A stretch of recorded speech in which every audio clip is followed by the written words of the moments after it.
Today, it is my privilege and it's a great opportunity for me to interview Aaron Gwyn.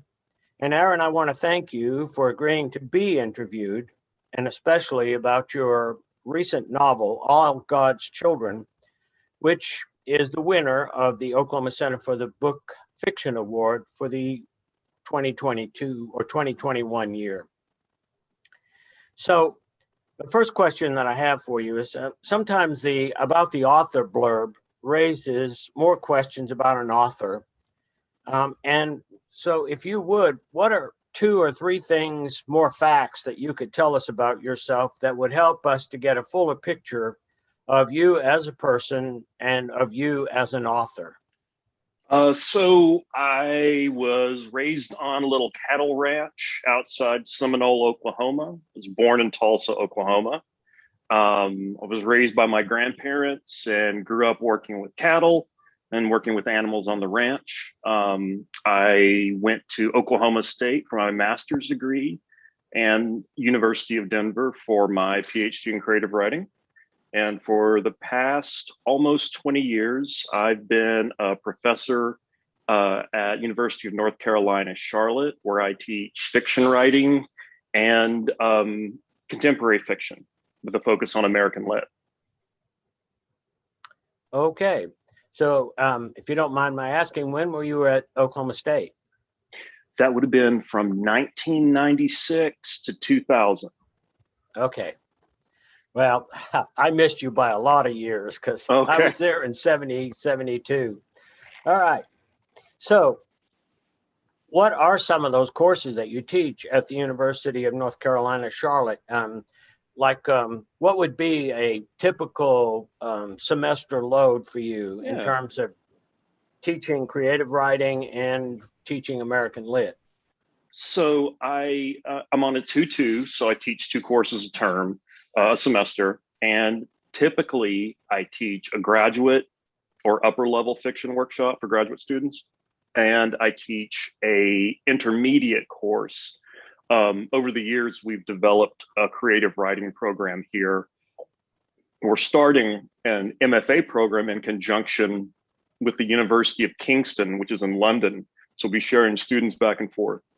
In the past, I've done a little more literature. That's going to be less the case going forward because they really need me in the creative writing classes.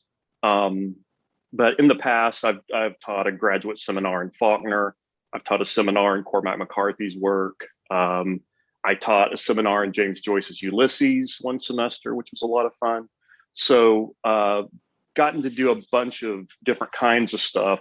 Now my life is pretty much teaching fiction writing with the university. Excellent. So does the part of your life, and especially your early life, when you were growing up in Seminole and your career as a teacher, how does that all affect your life as a fiction writer?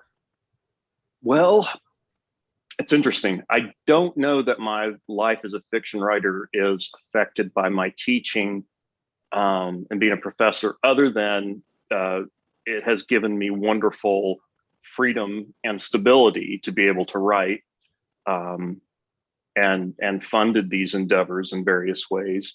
I have in books before drawn a tremendous amount from my childhood, first 24 years of my life, for my books. With All God's Children, which is a historical novel, it's mainly set between 1827 and 1847. I think, and it's mostly set in Texas and some in what would become Oklahoma.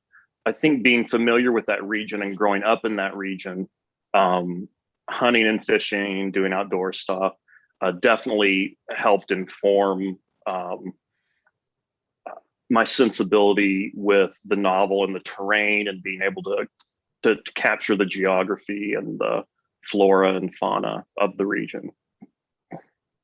Excellent. So you mentioned that you actually are, this historical fiction goes between about 1827 and you said 1847. Mm-hmm. And I'm wondering, a lot of novelists use time settings that do span the decades. And as a reader, I was able to follow these settings fairly easily, which I think is unusual. I've read a number of books that go back and forth and back and forth, and sometimes it gets confusing, but yours was very, very easy to follow. So I wonder what kind of challenges does that decision to make a novel, a story span decades, what kind of challenges does that offer? It's interesting. I didn't set out to create a story that would travel over the decades. So I didn't necessarily plan on a story that would take 20 or 30 years to tell. But following the characters I followed through their arcs caused us to move from the colonial Texas days into revolutionary Texas, then Republican Texas, and then finally when Texas becomes a state. So both the characters' journeys and the journey of that region from a series of colonies in Spanish Texas to one of the largest states in the Union. Sort of all of that conspired to make it a decades-long, multi-decade story. I think that it was very important to me when I realized I would be moving readers through 20 plus years of narrative time to make sure I really grounded the readers.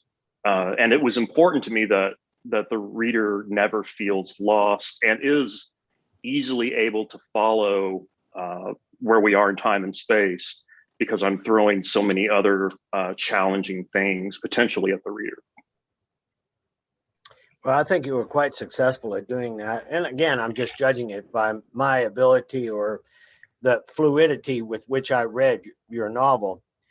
And of course, the other thing that I think is very interesting, and especially in this day and age, because I do narration for the Oklahoma Library for the Blind, and I recently read an article that had to do with people who produce audiobooks. And one of the big issues today is that people who produce audiobooks are looking for narrators that are closely allied to the characters that are represented in the novel. Well, here you do something which really, I think, very effectively did, and that is you created three main characters. And these are three strings that start out very, very separate. And then by the time you are at the end of the novel, even though there's a fourth main character introduced in the son, but you take those three people and eventually you get them to weave into a fiber, and it becomes really, really successful. So I'm going to be point blank and ask you, how do you possibly, what are the challenges that are involved in creating a female Black character if you are not female and Black? Yeah, and a woman who's enslaved and a woman who lives in the 1820s, 30s, and 40s. I stayed away from Cecilia's story for a long time. I started the project back in 2013, writing about her son, Robert Lemons, who's an actual historical figure. He was born into slavery in 1840s Texas. And by the 1870s, he had a 1,000-acre ranch and had become the preeminent mustanger in the world, capturer of wild horses. I was completely fascinated with him. There are pictures of Robert Lemons, and he very much looks to be multi-ethnic or biracial or whatever terms we want to use to describe someone whose mother was African American and whose father seems to have been Caucasian. And so I started writing about him, writing about his work with horses, and I sort of connected with that character because of my own experiences growing up on a ranch and messing with horses and cattle and really loved the story of a man who became a master of horses and could do things that no one else could do. And as the more I wrote about him, the more the story kept pulling me back into the past and insisting that Cecilia's story, pardon me, be told. And so at first I reluctantly began to work with her as a secondary character, but she was a powerful voice and she demanded to have top billing. She demanded, I mean, I would often think, I would sit down and write, and it would be, there would be a sense of this brilliant, fierce, capable woman. I mean, I saw her with her hands on her hips, you know, saying like, you know, you listen here, this is what happened, and then this and this and this. And so she was such a presence that I kind of let that take over. And I knew that there would be people, there would be readers who would say, well, we don't want to read an African-American enslaved female character from the point of view of a white guy. And I understand that. And I understand those arguments, but I think we live in a time where it is more important than ever to empathize. I think it's more important for us to put ourselves in the points of view and the shoes and the lives of people different from us. And I don't think the problem we're facing, or the problems we're facing right now in our culture, have to do with too much empathy or too much looking from each other's points of view. I think our problems have to do with a reluctance to see through the other person's perspective. So I knew that there would be people that wouldn't be on board for this, and I had to make peace with that. I respect and understand their arguments, but I think the amazing thing about fiction writing, about the novel, is that a pretty generic white guy like myself can enter the perspective through the magic that is fiction, can enter the perspective of a character who couldn't be more different from myself. And that was a tremendously engrossing part of my life. The years I spent writing that character and following her, I would not trade it for anything. Well, I personally, and I probably get in trouble for saying this, but I personally don't agree with that kind of thinking, because if we're dealing with fiction, then the fiction writer has to become very imaginative, has to draw on imagination, draw on experience, and meld those together. And if a person is an avid fiction reader, then he or she will recognize the effort that it takes. And once you get engrossed in a character or engaged in a character, then I think that makes a big difference. And you can then willingly suspend any disbelief you have about the person or about her ability. She elicited so much pathos from me. And from time to time, and I won't go into any kind of detail because I want people to read your book, obviously, but I'm hoping that will inspire people to see, well, just exactly what did he do and how did he do it? Right. Well, I liked all appreciate of that. your heroes, but I'm kind of wondering, you talk about Robert Lemons, and then you talk about the mother of Robert Lemons, but where do the other two characters come from? So the other is this narrator, Duncan Lamons, who is another real guy, was a Texan, and the historical figure owned a ranch. And when in 1865, when Juneteenth happened and the enslaved people of Texas were no longer enslaved, Duncan Lamons recognized Robert's great talent and mastery as a ranch hand, as a mustanger, as a brilliant master of the horse. And so he hired Robert, and we don't know exactly what their relationship was like, but it was powerful enough on Robert that he went into Eagle Pass and he took Duncan's last name. So Robert Lamons became Robert Lemons. So Duncan's last name is spelled Lammons, and somehow with the paperwork that got messed up to Robert Lemons. And so people would call him Robert Lemons, but Duncan seems to have been Robert's sort of adopted father. And I think there's something moving about this older man who finds a surrogate son and a younger man who finds a surrogate father. And so as I begin to research what the men in revolutionary Texas, colonial Texas, were like, frontier Texas, I began to read all of these memoirs written by men from the 1820s and 30s and 40s, and their humanity, their contradictions were interesting and appealing. The way they spoke, the way they wrote was very interesting and appealing. Many of them were educated on the British novel. So while they were men of action, when they wrote in these beautiful, almost Victorian cadences. And they were all educated on the King James Bible. And so you see the influence of that biblical prose in their letters and manuscripts. And so Duncan began to develop a history. The other character who's big is this country boy named Sam Fisk, who falls in love with Cecilia and Cecilia with him.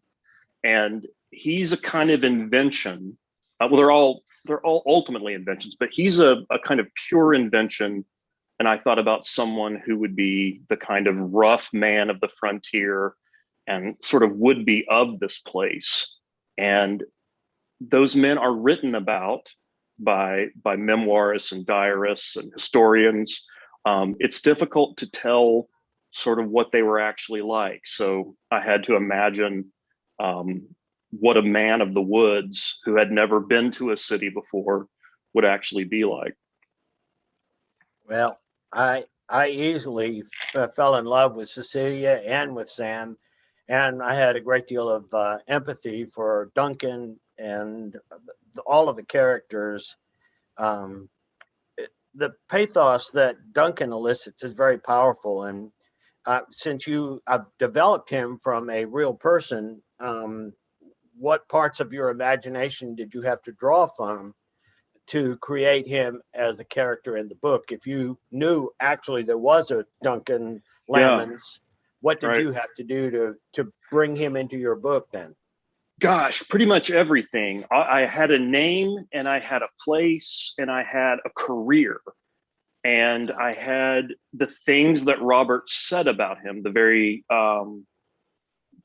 kind and sort of the way a son would speak of a father. And so I had those things, but I didn't have a voice. I didn't have a history. And so I had to create a narrative where, he's from Kentucky. His father is a Presbyterian minister and an abolitionist. And I wanted someone for whom the issue of slavery, who had come from a kind of background where one neighbor would be pro-slave and another would be anti-slave, which was often the case in antebellum America. It wasn't as cut and dry as one would think. In Kentucky, for instance, you would go to one county and you would have strong unionists, people who were abolitionists, people who thought slavery was an abomination. You go to the next county over, and they would be affected by the economics of slavery, by the various cruelties of it, and would be on board and pro-slave, and those divisions were scattered throughout a good deal of America, particularly the quote border states, such as Maryland and Kentucky, to some degree northern parts of Tennessee, western parts of Virginia, and some of Texas. I want to address the points of view that you have your characters established. For example, Duncan tells his story from a first-person point of view, but Cecilia and Sam are from a third-person narrative. Right. Was that especially difficult to develop? My default mode when I'm writing is third-person limited, and so I started writing Robert from third limited, and then when I went back to Cecilia, she was third limited. And when I realized that Duncan was going to be a character with his own point of view and his own chapters, I started writing letters from his point of view. And I didn't think they would actually go in the book, but I was trying to capture something about his voice before I was writing chapters that would follow him. And I read some of those to a friend, and he was really fond of the voice. And he thought that should be in the book, that Lamon's voice should be in the book. So he convinced me on that. And then I began to write from that first person. I think probably getting his voice, his vocabulary, his diction, syntax, that was one of the more challenging parts of writing the book. I read dictionaries from the period over and over and over again, and kept all these note cards, index cards. Every time I would come across a word in a memoir or a history or one of these dictionaries, I would write it down to get a sense of the idioms, words that have completely fallen out of use, phrases and idioms that have fallen out of use. And I wanted to get a sense of the way someone like this might sound. There's a man named Noah Smithwick, who actually is a character in the book as well. He wrote a memoir called Evolution of a State. And he was in Texas from the 1820s to the 1860s. And when Texas seceded from the Union, he left in disgust and went to California. And in his final years, he wrote this memoir about his time in Texas and what things used to be like. And his voice was very influential. It gave me a sense of the way a man of his generation might sound. And so that helped a lot with shaping Duncan. Well, I learned to dislike, if not hate, the antagonists. For example, I never liked McCluskey, and I was saddened by the turn of events that Juan experienced. Right. Are there any of the antagonists based on characters you read about in your research? I completely made Juan Juarez up. He's a complete invention. McCluskey was a real man, and he rode in Smithwick's company of Rangers. He was an Irishman. And in Smithwick's memoir, he's the butt of a number of different jokes. So I began to think about a man who was always the butt of jokes and how that might develop him. And my idea was that after Juan is transformed, the two of them together, McCluskey and the sort of transformed Juan, both comprise a villain. Like it takes like two parts, but together these two men become something malevolent. Yes, and I got that sense.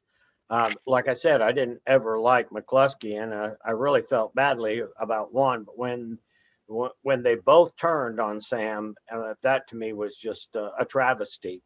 Right. So, okay, so I want to branch off, and I had a really particularly interesting question about your treatment of the Caddos. So, in my studies of Southwestern history, I knew that the Comanches and to a certain extent the Apaches raided and frequently raided Caddo villages, Wichita villages, and so on. I was always under the impression that the Caddos were very sedentary, farmer-like people, and you portray them as warrior-like. And I'm wondering if I missed something. Have I missed any kind of research that would enable me to have a different perspective? Because I'm actually thinking about writing a novel that will include the Caddoans, and I don't want to portray them erroneously. So I was wondering if you did that on purpose, or if you actually found something that indicated they were warrior-like. No, I think the perspective I'm writing from in those sections, early Texans often Anglo-Texans confused various tribes. Right, and so they would sometimes confuse the Apache and the Comanche, even though they were enemies. They would confuse the Comanche with their cousins, the Kiowa, and so it's possible that the character perspective that mentions the Caddoans is an error. But I haven't read about the Caddoans being a warrior tribe either. So I think you're quite spot on with that. Okay, well, I was just interested because if there was a possibility that I would have to change my perspective, I don't think so. No, certainly need to do some research on that. No.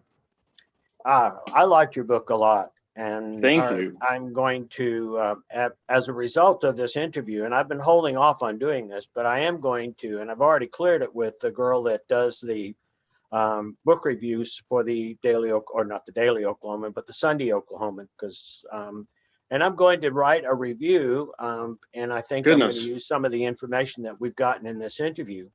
So I have two more questions.